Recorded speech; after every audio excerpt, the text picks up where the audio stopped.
Hey everybody, welcome back. Kind of a follow-up addressing a short that I had done a few days ago, and that's with the bag of rice that I showed. If you haven't seen it, it has a lead warning on it.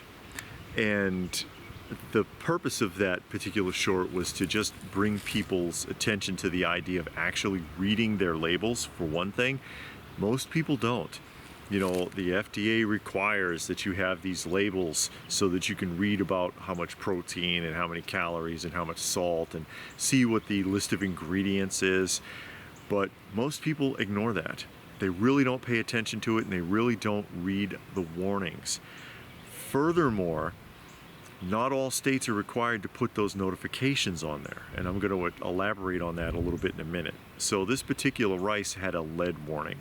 And unfortunately, we talked about that with spices not too long ago. A couple of weeks ago, we did a video talking about that spices are contaminated, many of them, many of the main brands, especially when you're talking about industrialized food production, heavy food production from the major companies, you know, Quaker Nabisco and their affiliates, PepsiCo and Yum Foods, stuff like that. If the more industrialized it is, the greater the opportunity is for it to be contaminated, also because of the type of farming that's being done. That massive scale farming where there's tons of pesticides and nutrients have to be dumped by dusting planes because the soil is just constantly robbed of any possible nutrients. Where I talked to one guy who worked, he would dig in those fields. He had a backhoe, and he would dig down sometimes 10 feet. They would till, and he said he hasn't seen a worm or any other insects for years in there. There's no worms in their soil. Let that sink in, you know, because the soil is dead. The soil's dead, but they're still growing, and the reason it's still growing is because of everything they're dumping on it to keep it alive. Those crops, those industrial farm crops, would die in a week if they weren't attended constantly.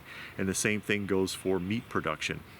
Have you ever seen an industrial poultry farm or an industrial cattle farm, or God forbid hogs? It's absolutely disgusting the way that the animals are treated, the way that the food is produced, the way that it's handled, the things they do to these animals to keep them alive and to make them grow beyond their natural form. But you're eating it. You're eating it and you're not thinking about it, or most people aren't, I should say, because some people do think about it. And furthermore than that, I would investigate beyond just reading labels to see what the ingredients are, because things can be done or things can happen that don't have to go on the label. For example, that particular bag of rice had a California warning label on it because that state requires it. Some states don't. Now, drawing on my experience with Frito-Lay, I used to work for Frito-Lay. I was a skilled processor there. They used to have their WOW products, and the WOW products used a type of oil called Olean. Anybody remember that? Are they familiar with it? The Olean product had an effect on the body, okay? It's an artificial oil.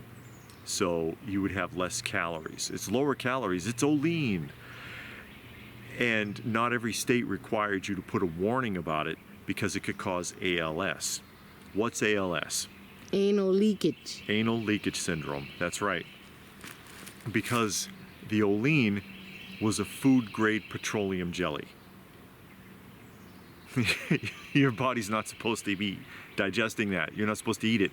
So with a lot of people, it would just run clean through and they would drip, and that's what that was. But not all states required you to put it on the label. So depending upon what state this product was going to, it would have a warning label or not. So they had two different bags for the product depending upon where it was being shipped to. And God forbid that that machine, it was this huge machine that would process this goop. If it got to room temperature, it would solidify. It would take like 48 hours to warm the damn thing up again.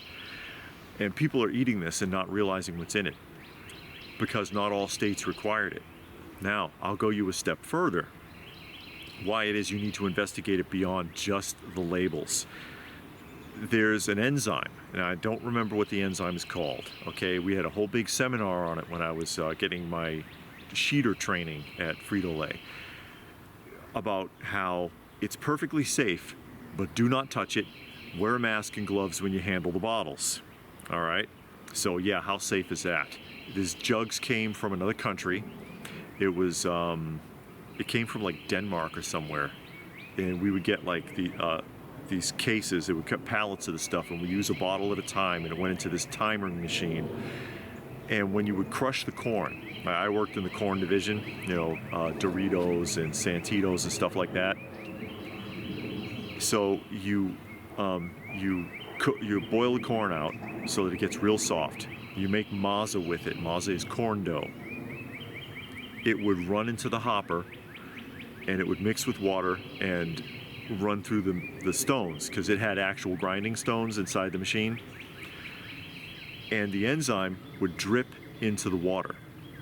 And the reason the enzyme is dripping into the water is because it alters the readout for the ingredients that go on the bag. Perfectly legal, or else they wouldn't do it. They couldn't get away with it if it wasn't legal, because whatever's done to it before the process doesn't count on that label. So the FDA doesn't require them to put that enzyme on the label, even though that enzyme is altering the numbers on the label. So when you read that label and it says calories are this and, you know, this much and that and whatever, it's not entirely accurate. So you really, the bigger the company is and the more food it's processing, the less you really know about what's in it, and the greater the opportunity is that it's being contaminated. What's the point? Please know what you're eating. And again, if you're able to grow any of your own food, you should. You should grow it yourself so that you're absolutely sure what's going into it. Use non-GMO seeds. Make your own compost if you're able to. I know not everybody can do it, but if you have any bit of yard space, if you have some buckets on a rooftop, whatever you can get away with, try to grow some of your own food so you can get away with some of that contamination. And I know we've been talking about that a lot lately, but you know, hey, it's the season.